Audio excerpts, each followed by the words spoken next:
Welcome to the lecture 13 of this Java Master course. Today we are going to discuss the encapsulation. If you are new to this channel, please like, subscribe and share this. So what is actually the encapsulation? So encapsulation, as you can see, is the concept of hiding the internal details of an object and only exposing what is necessary through the methods.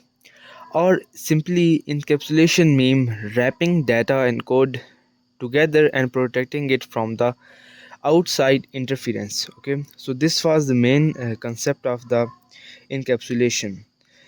So encapsulation, as it is evident from its name, it's originated from the capsule. It's originated from the word capsule. Like in the capsule, as you can see that capsule is this sort of thing, and it is wrapped outside by plastic or something made up of rice or something which covers or which hides the contents which are present inside the capsule. Okay, so inside that it is the medicine sort of things. So okay, so you don't have any concern with what is inside, so the shell of the capsule protects it.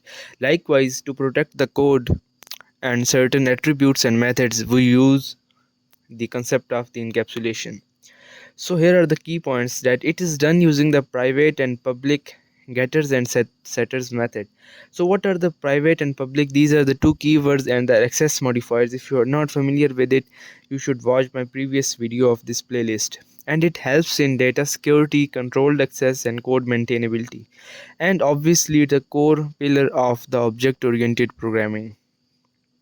So here is an example to demonstrate the concept of the encapsulation. As you can see that I have made here a class called student, and I have declared a private variable string name. Okay, so since it is private, it cannot be accessed outside of the class. Okay, so here we can set name and get name. Okay, so we cannot directly access this variable outside the class. We have to access it using this set name and get name. These are the setters and getter method to access this variable. Like here you can see that I have made another class main. So these are the two different class. Okay, so here you can see that we have made a new variable s, and we are accessing this name attribute using the set name method. As you can see that the set name method.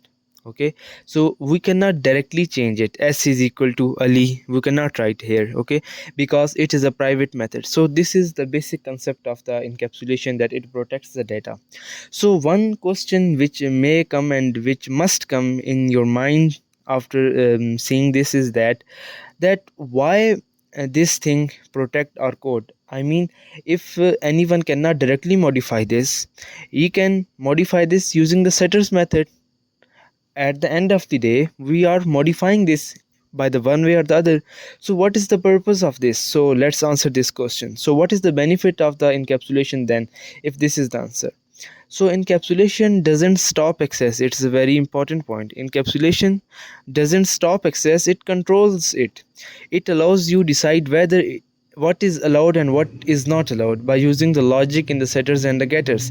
For example, here I have made a class and I have made a public int age. Okay, so since it is public, anyone can change it directly. Okay, so here anyone has, there's one stupid person who have made this age and declared this -50. As it is evident and quite obvious that age cannot be negative number, but since it is a public variable, anyone can do anything with it.